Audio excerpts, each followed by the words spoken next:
Welcome to the Global Marketing Show, the podcast for all things international business. I'm your host, Wendy Pease, president of Rapport International and a translation expert. Come along with me today as we talk to an expert in the global marketing world about facing their biggest fears, hearing about mistakes they made or saw, discussing best practices, and sharing fun travel, language, and culture stories.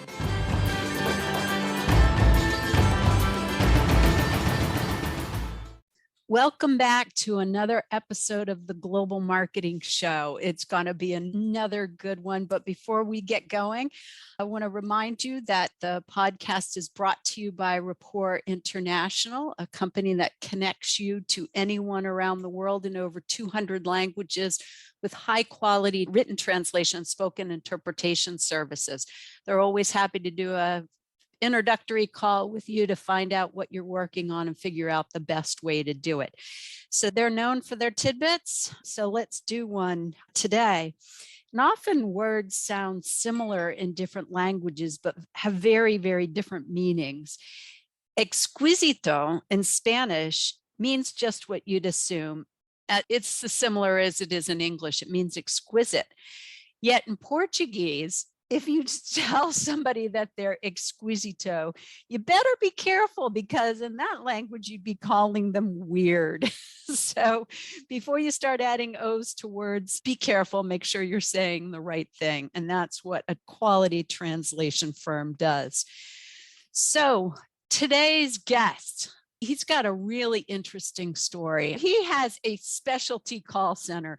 He has the largest collection of restored American pinball machines and antique Rockala jukeboxes in Central America, making gamification a strong part of CCC culture. He is the chief executive officer for Costa Rica's call center. That's the CCC since 2008. So welcome, Richard. I don't know if we want to talk call center, pinball machines, or jukeboxes. So happy to be here. And it's great to see you again. We had a wonderful first phone call to get to know one another, and we're just continuing the momentum. I love your global marketing show. Your energy is very addicting, and your podcasts are wonderful. So we've really enjoyed them. And it inspired me enough to reach out and say hello. And this is where we are today. I'm so glad you did, because you've got an interesting story. So when we were talking, I thought, oh, you'd be a great guest to have on the pod show. So tell me about, let's go with pinball machines. How did you start? Let's start with recess, right? Let's start with the dessert first. Well, I was born in 1972. So I grew up in the 70s and 80s when arcades were so big in the United States. And Ricky Schroeder had a show called Silver Spoons, and I wanted his arcade. And since I got older and the game rooms disappeared, what happened was that it seems to be out of style. So since I started this company and I have the room at the call center and a little bit of money, I started treasure hunting. So from a half an hour to a couple of hours away, I take my buddy's truck, we kick a few tires, and the next thing you know, I'm bringing back 5 pinball machines. And there's places in the States you can order the equipment, you can fix it. And there are gentlemen down here that are electricians. So all they know what to do is walk through it. And a machine I could pick up for $200 could be restored into thousands of dollars. But guess what? I'm not selling any of them. What I want to do is have them here. So there's a happy medium, Wendy. So people can meet people from other departments. They can let off steam and recharge batteries. They can spend time with their boss prior to any sort of training class. So instead of just absorbing and being stressed, they're relaxed and contributing. So gamification for me is a huge part of my call center culture. That is just hysterical to me. So where do you find old pinball machines? Well, a lot of bars will go out of business, and there's places that are Parque de Diversiones, certain fun parks and older sort of arcades that would give out tickets for other items for children. But from time to time, they would have a machine. And what you would do is you would just see these ads that they put online, or just through the connections of those that are in the industry. It's very few of us. You know what's for sale. And I immediately I'm supposed to be working on a Tuesday. People are looking, where's Hefe? Hefe's out in Palmares right now with a truck, bringing back 3 machines. I bring them, I'm in a suit, jacket's off. I'm scrubbing them down because, it's fun to clean them. They think I'm crazy. I think I'm a genius because these are machines that they've never played before. It's not an Xbox or a PlayStation. And to have that sort of experience is, as I say before, it reduces attrition. People really have fun here. And then when they go upstairs, they're not laggard, they're not tired. They've recharged. And when clients come to town, it's almost like Willy Wonka's chocolate factory. They're expecting rows of cubicles and boring office stuff. And next thing you know, it's games. And I just stop for a second. I go, you could do this at your office. I don't have the room. Of course you have the room. Take out this one thing and put in a pinball machine. So those are the sort of ways that we start relationships with the agents and with the clients. Manage when people are on the phone, and we'll get into your business because that's a whole other interesting story that I'm dying to hear about. So how do you balance, hey, you need to be at your desk doing call center stuff versus, okay, now it's time to go play on a pinball machine?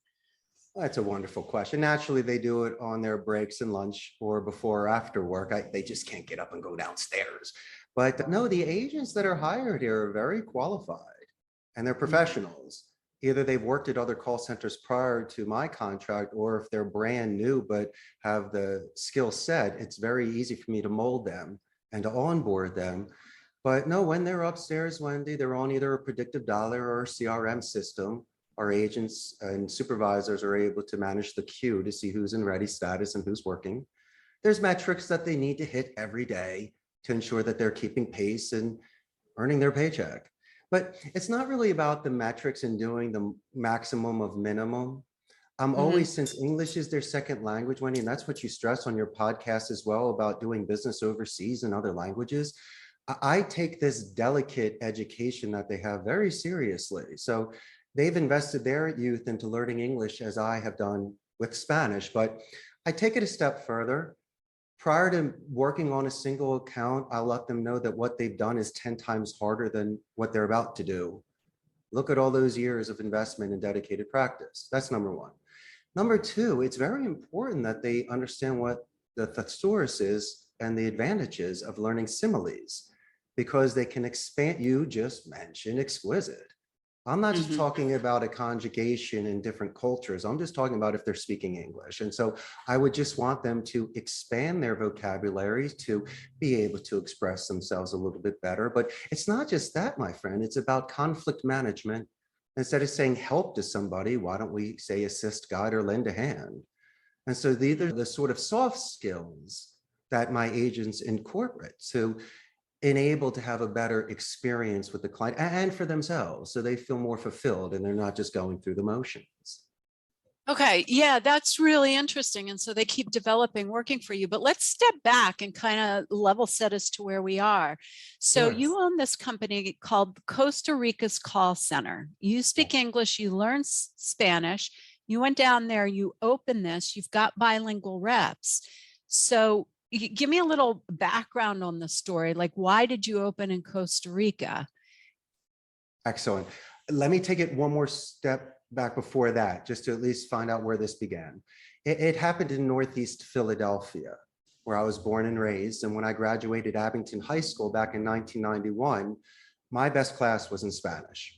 And so I decided to double down on that at the University of Arizona because they had a communication in Spanish program.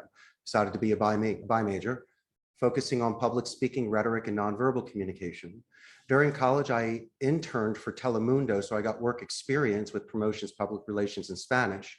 Junior year, I moved abroad to live in Spain for 2 semesters, and I stayed over Christmas break, so I was there for a total of 10 months. And besides studying in Spain during that Christmas break, I got a chance to have 55-minute conversations a day with people from all over the world. So things that were important and treasured in the United States really didn't have much value when I met other people in Europe. And so it was more of your essence, not where you're coming from, but who you are. And I enjoyed that. It helped me mold. And so when I came back, I was prepared. In post-grad, I worked for an importer of Corona. So I always had fun jobs, Wendy, but it always involved Spanish. So when I was 27, a good friend of mine who owned a call center asked to come, if I could come down for 2 months to teach English. I took that 1 in a million opportunity. Now, besides just teaching English and learning, the Costa Rican culture, I saw what a call center was from the inside and out, not from a C-level or from the financial or contractual side. And so I decided to stay. I was given this opportunity. And so working at this call center in San Jose, Costa Rica for 4 years amongst Costa Ricans, I learned about retention and customer support and sales and onboarding and human resources and even search engine optimization. But this is the part where I decided to start my center. When I was in my mid-30s, I believed that I had my impulse control, enough maturity, and enough experience at this center to throw my hat in the ring. I had enough money saved I could take off for a year and put up a website. And I decided to do it. And little did I know, in February of 2008, I landed my first account of 1 seat of 50 hours. And here we are 14 years later. I own my own building of 3 floors for 300 seats. And my wife and I built this from scratch. So I wouldn't have been able to do this without her. And so I might be the owner, but she's the boss. And finally, I guess the market speaks, where if I had a large attrition rate and people were quitting, I wouldn't have a company. So if I could give any advice to a CEO, an entrepreneur, somebody that wants to have a beautiful working relationship with people, just have empathy. Empathy. When I was at my friend's center, they did nothing wrong there. But Wendy, I saw ways in which I could enhance the experience for the agent and for the client. And one more thing, there's a lot of options here. Amazon is in Costa Rica amongst HP, Intel, and Oracle. And it's not about fulfilling the needs of the client. I need to fill the needs of the agent. This is a strict Catholic country. I have to make sure that what I do. Hold on just a second. I want to dig deeper into that. So you're in Costa Rica, you've got bilingual agents. Who are your clients? We have clients in the United States, Canada, and some in Europe. We do both half inbound and outbound, inbound customer support and back office non-voice support. And for other campaigns, we do outbound lead generation and appointment setting. And some of the verticals that I work with law firms and transportation companies, movies and music, tourism, real estate. And so I'm very selective of the campaigns that come in here. And I usually turn down more than I accept. As I mentioned before, it's about fulfilling the needs of the agent, not for the client's expectations. Well, that's interesting. So you're fulfilling the need. Okay. So we're going to get into that next, because that goes into empathy, and that's a whole big discussion. So your clients are in all those industries, and they're based in the US and Canada. Why would somebody from here hire you in Costa Rica instead of hiring somebody in the US? Well, that's an excellent question. First is, my company is inscribed into the United States. So you are working with a US corp that follows all US business and banking laws, and that makes people feel comfortable. They in turn hire my Costa Rican company, which does the hiring and follows all Costa Rican labor laws. So that's the sort of relationship I do that's very clean and safe. But why would they use me? Well, there's many types of companies, some that are small and scaling, and especially with COVID, they don't want to rent the space.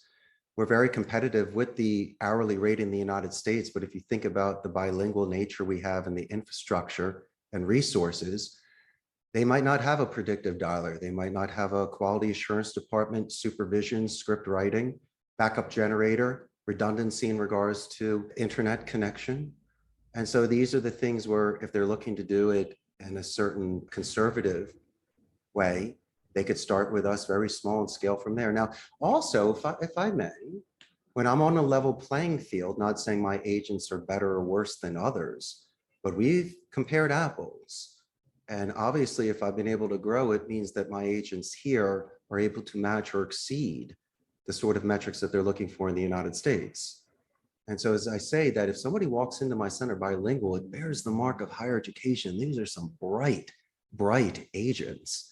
And as long as they don't have bad habits, and if you and I, Wendy, can walk them through the process, besides the vocabulary, a lot of it is the structure, so they do proper deliveries. And another example, it's more for my clarification. instead of, excuse me, could you repeat that? These are some certain diplomatic skills, as I mentioned, to move conversations forward, to show active listening. And so instead of making 100 phone calls a day, maybe we make 90, because the agents might be on the phone for just a couple more minutes to ensure a positive experience. Okay, so that's really interesting, because I've heard a lot about people outsourcing to the Philippines or India for call centers, but you found a new market, which is nice because it's closer to the time zone of the US. Very good point, Wendy. The offshore centers in India and the Philippines, yes, I've heard wonderful compliments about the IT support in India, brilliant, and the compassion that they have in the Philippines, and their English is very neutral. So, but their rate is very, very, very competitive. And so near shore, where we are, yes, we are closer to the United States. I'm on Mountain Time Zone. There's a democratic society here, and there's no standing army, so there's a 95% literacy rate.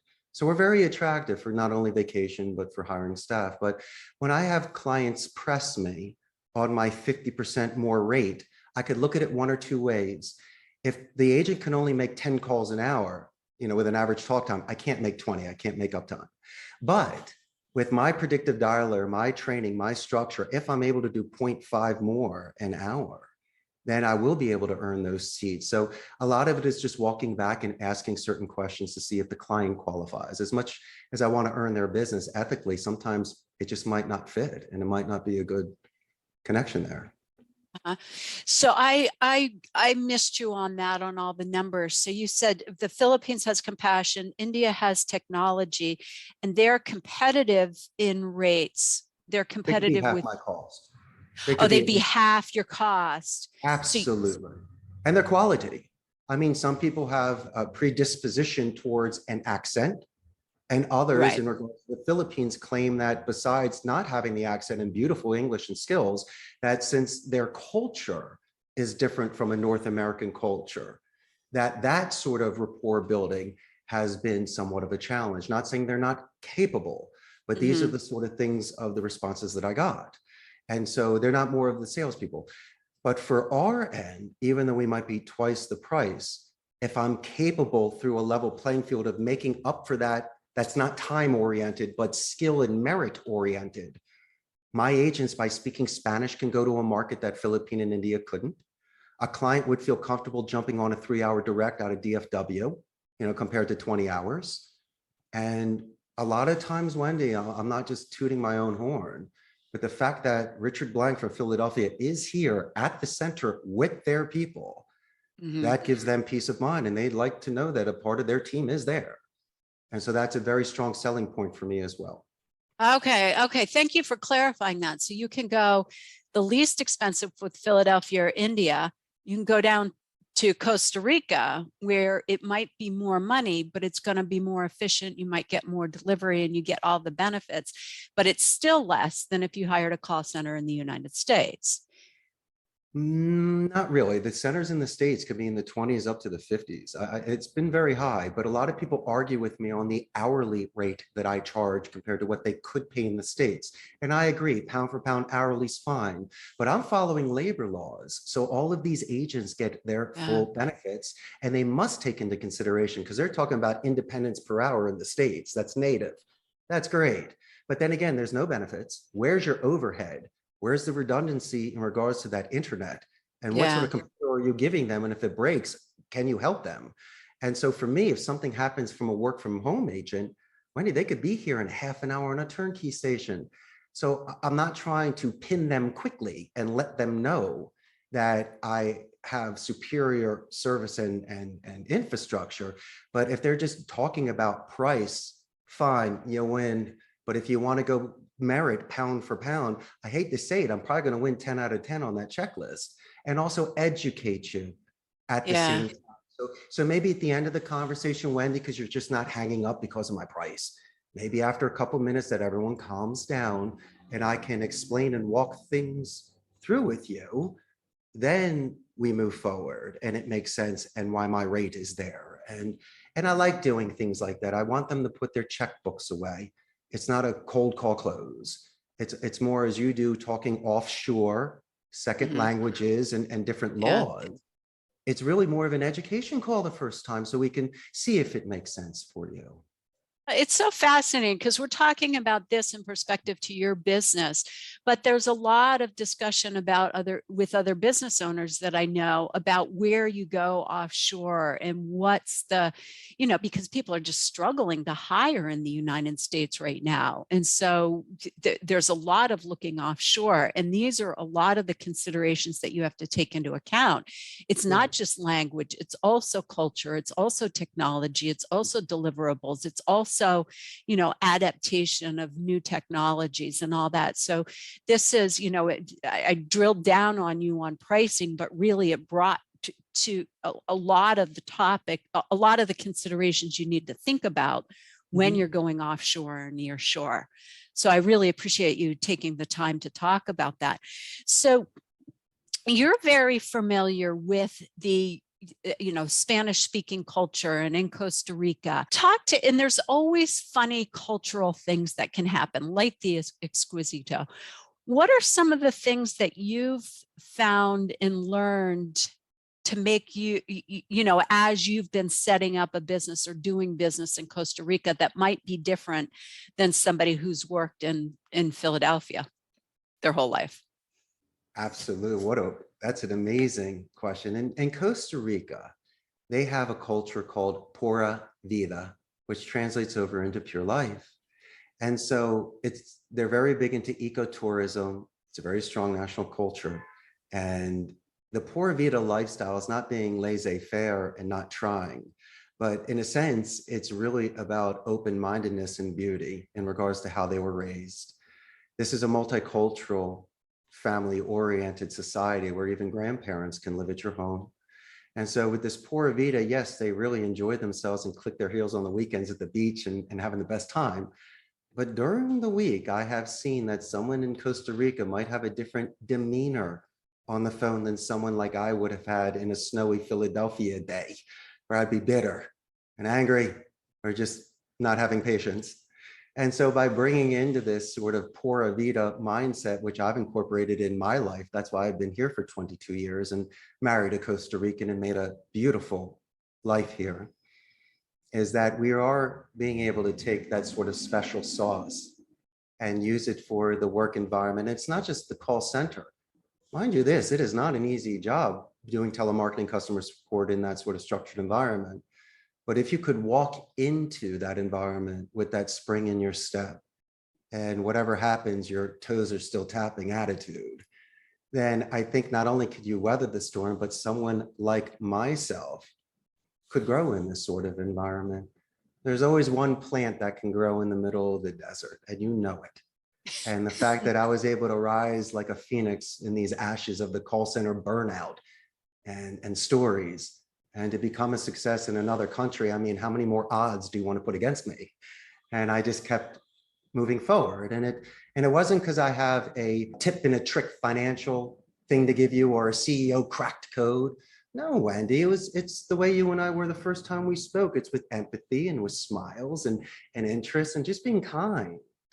And knowing that I was a guest here made my experience 10 times better than if I were somebody here snapping fingers and expecting things. And so I took that into consideration real fast the first day I walked off the plane. Yeah. Okay. So now let's get back to what you were talking about earlier, and you've mentioned a few times, is the empathy and building a culture. Now, I worked in a multilingual call center before, and it was fascinating to me. And the people that were there were really interesting, outgoing, loved to be on the phone. They were doing inbound and outbound calling. So if you have this image of a call center as just a workhouse, you got to take another view, because they're lively places to be. And if they're well run and you get the culture right, they're a great environment. So what have you done to create? I mean, you got the jukeboxes and the pinball machines, and you talked about empathy, but can you talk me through about how you recruit, train, retain, and build that culture with your employees?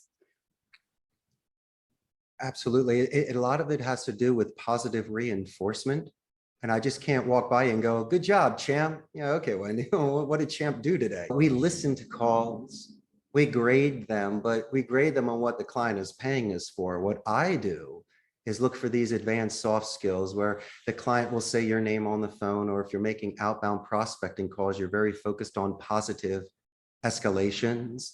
So when you're speaking to a gatekeeper, you're mentioning the name of their company better than they do and asking how the company's doing that day, just so you can start a call strong. And then when you get transferred to the decision maker, letting them know how helpful individuals were that assisted you earlier. So you're building momentum, showing such active listening. So you repeat the question back and maybe adjust the tone if the person's suspicious or in a bad mood in the beginning, so you can readjust it in a positive way. You know, you can recap things to them in a conclusion to make sure, once again, you're doing meeting minutes on a call, and take an extra 30 seconds to a minute to research a client's website or LinkedIn profile prior to a call or prior to an email, because there's a great way you could custom make it. And so these are the sort of adding on to their skills that I'm looking for. So they're living in the now, Wendy. They're not, anxious about the future or depressed about the past. They're living in that now, on that call, in that 6 minutes. And so they will ask the follow-up question. If you hear a noise in the background, inadvertently and passive aggressively, let them know how much you love a dog and what's the dog's name, because once we put Fluffy outside, that was kind of ruining the call. You and I, for a minute more, could connect, and then you would ask me politely, what is your name again, young man? I'd say Richard Blank, and then next thing you know, your name dropping me for the rest of the call. And so these are the sort of things that the agents can enjoy in their experience and really enrich it. And so what you've seen in the movies, a boiler room and Glengarry and the Wolf of Wall Street, sure, there's some places like that. And if you want, Wendy, you and I can go on the floor right now and close the deal.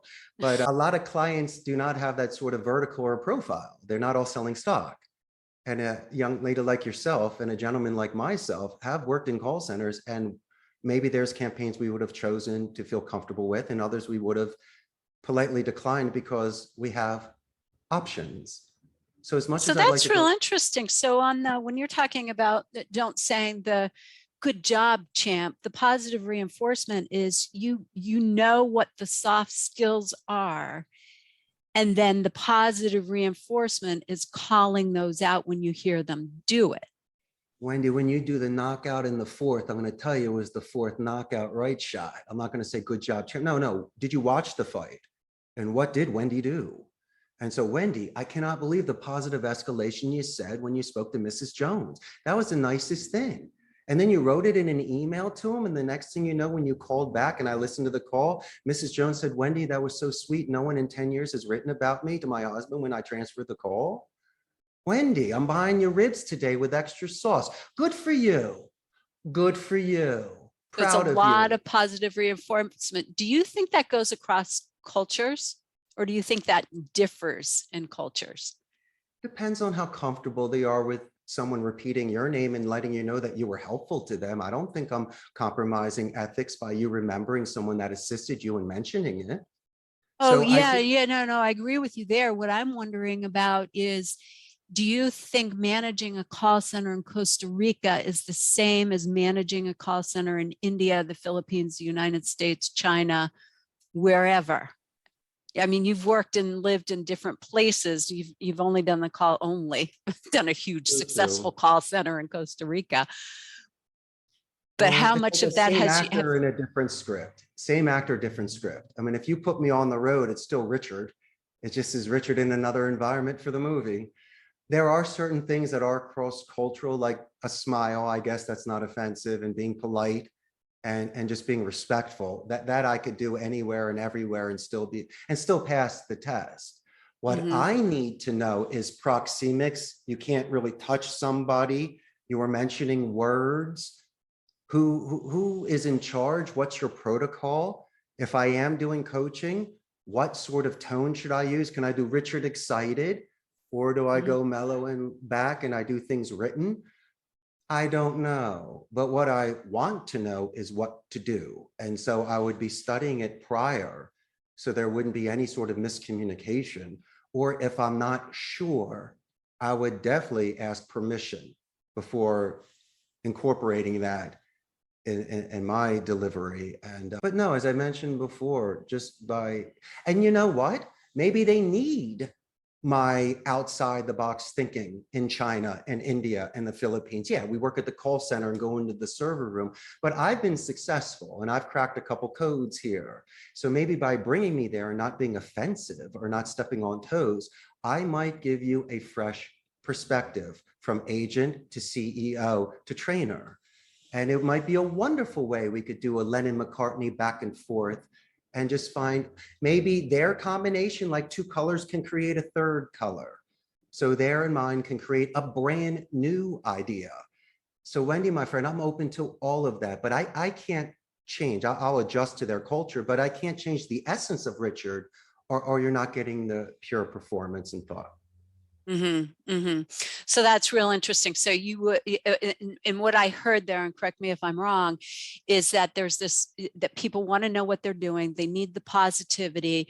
There's things that go across culture, and you'd study what works if you landed in someplace to make it particular. Philadelphia works like crazy here. Let's say you're having a tough day, Wendy, but you're great, right? I won't do a scene on the floor. Some people like to do scenes, no scene on the floor. You come get some cookies or coffee and we get you away with the supervisor. And I will just almost say to you, you know, you're better than that, because remember the 4th round knockout, Wendy, and you're also out of character. That's the way my mother used to speak with me as a child, where I wasn't being funny or cute, and I knew better. And so I can old school Philly them, and that is cross-cultural, but I'm also real with them. And maybe I am the one boss, mentor, teacher that spoke to them that way in a forthright way. And they know I have their back. I was the first one to congratulate you on your 4th rounder. But next week, I got to say, Wendy, come on, put up your left. You know you're better than this. What's going on? Let's get you back in there, right? Yeah. And so I call the balls and I call the strikes. And I think that's why I have the mutual respect of the agents that work here. Do they fear me? What? That's their problem. Just because I'm a boss, I'm giving them respect. And if they're doing their job, I could be their best friend and biggest supporter. Right. Yeah. So it sounds like you've really mastered that. And I think it's so important to master it, particularly in a call center. Yeah. You've owned the business for quite a while now, and there must have been some mistakes. What mistakes did you make, particularly when I'm thinking about culture, language, that kind of thing? But what mistakes did you make that you can share so we can all learn from them? As you can see, sometimes, Wendy, I get in the groove and I just start talking. So in the middle of some of my training classes, I'm going to quote them stuff from Fast Times at Ridgemont High or The Breakfast Club and Ferris Bueller's, and they look at me like I'm crazy. And then I get angry at them for not watching these movies. And so maybe one of my things is that I grew up at a certain time and the certain influences we had. But then I let them know, listen, guys, if you start quoting Mike Damone from Fast Times and Spicoli, there's a very good chance the C-level executive is going to be my age and they're going to love you to death. And so just, you know, you got to think about with whom you're speaking. And so I would try to, through some of my examples, do it in a certain way to educate them on who I am, why I love air hockey, pinball, and Pac-Man, and why some of these movies with really cool and fun examples could teach them something. And so is that one of my mistakes? I guess, but it's my company. So of course in my class, I'm talking about Fast Times. Are you kidding? These are the best movies ever, and you know it. And so it just has to be done. It's, yeah, you bring up a really interesting point. As you grow up in a place and a time and you're making cultural references that they don't get. And so you've picked movies, but then there are people who pick sports, like talking about baseball, and a lot of baseball and football in a lot of parts of the world just doesn't work. Right. And so understanding who you're talking to and what their cultural references are is a really good point. Any other mistakes that you can think of? Yes, because once again, when somebody is emotional, it was most important for me to let them vent and speak in their own language. I understood them. Was it a mistake on my end? No. Maybe sometimes I would answer them in English to ensure that my point was crystal clear, but you have to understand, My English during emotion could be misinterpreted as their Spanish with emotion could be misinterpreted through my translation. So as both parties are trying to express themselves in the clearest way, we're both not native speakers for our native tongues. And so what I've learned is to do the double. I'm doubling up. I'm sorry, it's going to be done. I will first say it in English. So they can, if they don't understand 100%, because I don't use such big vocabulary, I try to keep it as simple and easy for them. But I want them to hear the tone first, so I can buffer it and slow it down. And then I will then repeat it in my Spanish to show respect. And 9.9 out of 10, I'm matching. What I may be missing on is if I don't know a vocabulary word for something very specific, or it takes me 10, 15 seconds to describe it, obviously you lost your rhythm and everyone's getting upset. And so it's easy for me to have another individual with me that's been at my company for more than a decade that I believe could speak for me, and me allowing it to be done if I care about this agent so much. And it's to the point of escalation where I just don't want it to go any further. Not on my end, where they start saying things or pulling a Jerry Maguire. I've seen such fading flowers where family or money or just stress causes someone to have their worst day. And I've given a lot of second chances, not like it's out of pity. No, because I know that they just were not focused at that moment and they have responsibilities and they've been with me for 5 years. So my goodness gracious, give them a pass. But they yelled at you, boss. They didn't yell at anybody. They yelled out loud. And I'm thinking about all the fourth round knockouts that this person's been doing for years, that they're cashing in. They're cashing in with the Hefe. They get a 100% pass. As long as they're not breaking the labor laws, Wendy, they get a pass. And then they come back the next day and apologize. And of course I accept it. And then we have another coffee and we talk about it. And don't tell me that this relationship's 10 times stronger than it was prior to that. Right, right. That certainly is. Yeah, that really shows empathy and emotional intelligence to be able to do that and not take it personal when you know somebody, when you have a long-term relationship like that. Yeah, and I think you're bringing out another really good point in that how you communicate, like most of the time you can communicate in Spanish or English or Spanglish for that part, which I'm sure you have a lot going on there. But when it's something serious, you need somebody to help facilitate the conversation.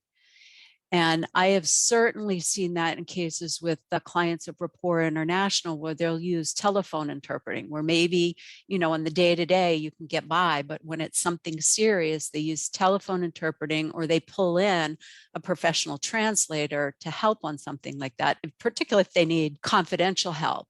And so it's good that you've got a trusted employee that can understand and help facilitate that conversation, but taking that extra, like it can take extra time. It's not like you're all from Philadelphia. I happen to be from central Pennsylvania, so I get a lot of the stories that you're talking about. We don't have patience sometimes. Pardon? We don't have patience sometimes in Pennsylvania. No. And so if you're talking to a bunch of people from the same place that have the same speaking patterns, you can talk faster, but you don't get the insights or the creativity or the growth that you might get from multiple languages.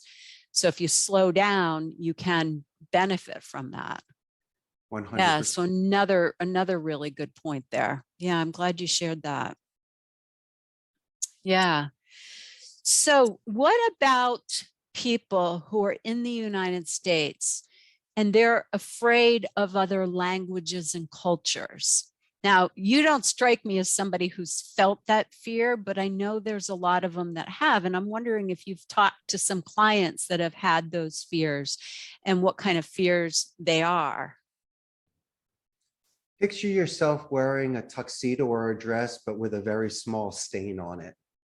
And I will come to them with the best intentions in speaking their language, but obviously when I was starting out, there was that one minor mistake. Just fix my tie, please. Everything else looks great. And as long as you're willing to walk into a room potentially with a crooked tie, and walking up to someone and letting them know how great you look. And then let me say, you look great, except the tie. Let me fix it for you. So next time you do have a perfect tie, you'll be great. Because anybody that sees that sort of effort, and that's why I mentioned tuxedo, if somebody comes to you trying to learn a language, and even if it's just a few words, they're coming to me as a first impression, looking the best and sounding the best. And if it's my ability to assist them with a cufflink or a tie, it's my pleasure. And then the next time you see them looking sharp, you're even more proud of them and you give them more suggestions. And so it was all positive reinforcement. Now, prior to going live, my suggestion would be to study your grammar to see if it could make sense, because Spanish to me was equivalent to 8th grade pre-algebra mathematics, more of like a squared plus b squared equals c squared Pythagorean theorem sort of complexity. So I could break it down. And then from there, I was watching movies in Spanish and watching the Spanish subtitles to see if I could follow along with the phonetics. And then I made a lot of friends. So yeah, but there's something more here, because you could learn a language, and we're jumping into, well, people have to learn a language to do international business. But I don't think that's the case. Do you? No, Do you think? mine was so different. There were certain sort of opinions that were provided for me, and a lot of careers should be predestined, like law, medicine, engineering, and architecture. 18-year-old Richard had no clue. And I didn't want to do homework for the rest of my life. That didn't sound like fun. So I knew that Spanish at least would make me marketable, because all my crew of friends, no one could do it. And so that would separate me, number one. And then number two, I might get a job so my parents won't grill me. And so I figured at least I could be marketable. Little did I know that this momentum would have led me here. But learning a second language is great for your head. Crossword puzzles, second languages. It's a lot of fun. You can James Bond it. You know, you go and you ask for something like that. You impress everybody. You know, it's cool. But for me, Spanish made the most sense compared to French or German, because in Philadelphia, you could find it, but in Arizona, it's everywhere. So I was like living it. And then my internship, I did another 20 hours a week with it. And so it was fun for me. It wasn't sitting down doing math problems or putting something together as other people do. You could use it everywhere. Mm-hmm. No, and I get that completely, because I have that aptitude for learning languages too, and I love it. But I know a lot of people that do international business without knowing another language. And so it's certainly helped you to get to where you are with learning a language. But what about those people who are afraid of languages? How do they function without knowing the other language? Have you run into people like that? Absolutely. And slowly they function. And what happens is, after a while, that sort of composure of being polite gets old, because instead of contributing, all you're doing is just sitting there. And then some people feel uncomfortable having a 1, 2, 3 minute conversation, and then the stoppage and the translation. So not saying you're doing something wrong, but I think there need to be some sort of perimeters and boundaries in the beginning, because if you only have 20 minutes, 15 of it can't be spent, you know, catching Joey up with what's happening. Maybe some notes could be given prior, maybe certain vocabulary words, so you can go into a certain section knowing we're in 3rd, 4th, 5th chapter by hearing that title or word. And someone is astute enough, and this is why I really stress on phonetic study. What helped me master phonetic micro-expression reading was, I used to watch shows in other languages, like Chinese was my favorite. I have no clue what they're saying, except ni hao ma and hen hao and stuff. But so I was forced to study only phonetics. And you could almost, in a 10-minute conversation, gauge with the props that they have and what the setup is, what's going on, who's superior, who's making the moves, what sort of tone it is. So if anything of nothing, these people in this, and then afterwards you get the recap. So just calm down. People can go there and really give you an arbitrary, neutral, third-party perspective of the tone of the call. There could be misinterpretations there when someone says, oh, no, this is when we were hitting the contract, but he sounded like and was speeding up here. Why did you do this here? Oh, no, he wanted clarification. So if it were me, I would have this person in the corner not knowing a single word, maybe certain sections of the conversation, so they could give me some sort of feedback I would have never seen in the moment. they'll get the recap, but unless they're participating, they just need to be an observant, but be an active observer is my suggestion, and have someone there to translate for you. Mm-hmm. Fantastic idea. I do turn on Spanish TV sometimes and watch it just to get that. But you're right, if you're watching videos that speak another language, you can pick up so much from body language. And that's something to remind people that don't speak the language in the country that they're doing business in. But So Wendy, learn besides those body micros. language, you were Body. mentioning phone calls with international interpreters on the phone. And so imagine it's not Zoom. Okay, let's just go there for a second. We don't have the luxury of sight. And so besides watching the body language, and yes, I do agree with you, but it also can be deceiving. I believe that the purest form of speech is pure sound. And even the purest form, Wendy, the real tell sign is the answering speed, which is not even sound. And so if somebody, as I mentioned before, in a structured environment for a period of time, can, just as you say, observe the phonetic sound, non-visual, for those 20 minutes, they, I'm going to tell you, are going to give you some sort of perspective you would have never seen before. And then you compare the super notes, in my opinion. Mm-hmm. I think you've just given everybody homework to just go observe conversations and see the body language and the expressions, the response time, tuning out the words, but listening to the phonetics. That is Wendy, so look at interesting. This is the microphonetic expression reading. I know that people can't see it, but this is what I talk about constantly, about when there's spikes or dips in regards to their rate and their pitch. And when that happens, I also gauge to see if people on the other side ask tie down or clarification questions or do extended pausings. And it's a beautiful give and take. After a couple minutes of observation, you can almost read the conversation. That's expression reading. And then it will give you the advantage when to interject or then to listen, or to cut the fat and just focus on one thing. And so for anybody that's having really good conversations, it's really about, not about what I know, it's about what you know, Wendy, and adjusting it accordingly. Right. All right. Oh, this is golden. This is fantastic to really That's why we're help here with today. yes. You. Yeah, Wendy. All right. Well, let's get to know a little bit more about you. What's Yes, your favorite foreign word? rascacielos, which means scratching the sky or skyscrapers. I always thought that was the coolest word in Spanish. Rascacielos? Rascacielos for skyscraper. And my second favorite word in Spanish is buo, which means owl, because I think it just sounds great saying buo. And it goes with my O, my Philly accent. So it's natural for me. Great. I did not know the word for owl in Spanish. I remember when I was in college, I had to give a presentation and I knew every word except for bear. I don't know why bear was in my presentation, but I got to that one point and I was like, oh yeah, also I know it now. All right. Favorite vacation? Wow, my favorite vacation ever. I guess it's when I go back to Philadelphia to visit my friends during my reunions every 5 years.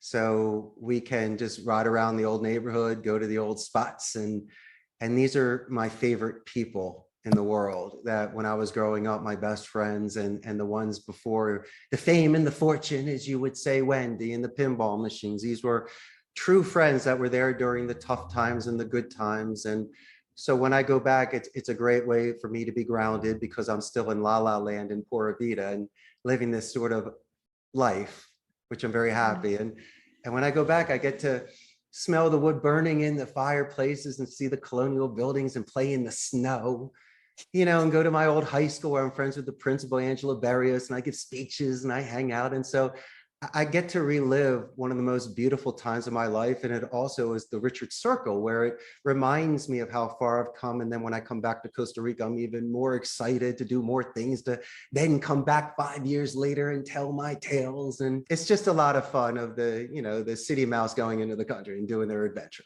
That's all. Oh, that's fantastic. I love hearing that. And how about a memorable cultural experience where you were caught off guard or embarrassed or funny, or, anything memorable that you'd like to share? I guess it was one time that I was 25 cents short on a drink that I had. I was short on cash, and this wonderful, beautiful woman behind me, this Josefina, one of the old school San Jose elegants, took out of her purse and opened it up and took out a coin and handed it to me. And I'm just staring, looking at this woman. And I said, I said, en español, eres una ángel. And I called her an angel. And I just stood there, and I know people were in line and I didn't care. I stood there with this woman for a moment and just let her know how amazing she was for a quarter. And, but it was just one of those times where I didn't ask for it. I would have put the drink back or run down to my office a block away and come back for it. But this woman who I've never met before tapped me on the shoulder and opened out her little purse to give me a quarter. And I just thought that was very sweet. And I, spoke to her and walked her out on the arm. I waited for her to buy her things so I could walk out with her and wish her a nice day. And it's just, that was cool. And that was without cameras being there. And it was just one of my moments. And I wish I could see her again. I haven't seen her in 10 years, but I waited till she walked away and kept waving. It's just one of those beaver cleaver moments. And I just really enjoyed it. Oh, that's fantastic. And it's so funny. Like she probably doesn't, I hate to say it, even remember you because she was being her angel, but you will remember this 10 years later because it was just so helpful. I asked her name. That was the only thing I didn't do. I just kept calling her, I guess, Angel or something, but it would have been nice to find out her name. So I could have said Doña Gloria or something like that. Then that's fantastic. Well, how about any final recommendations for people who are thinking about doing global marketing or international business? Fortune favors the brave.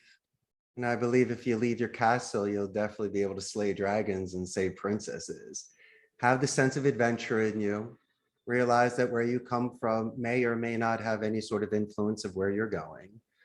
I would definitely suggest learning the language, at least in a simple way, if you can. But finally, I think more of it has to do with me time, where prior to taking such very large decisions, I think you need to give yourself some time away from your phone, away from friends and family, just to take a walk. Because sometimes when you ask yourself questions, you'll get different answers when you're at a different state of mind. Because when there's anxiety, if you are under pressure, if you're desperate, you make certain decisions.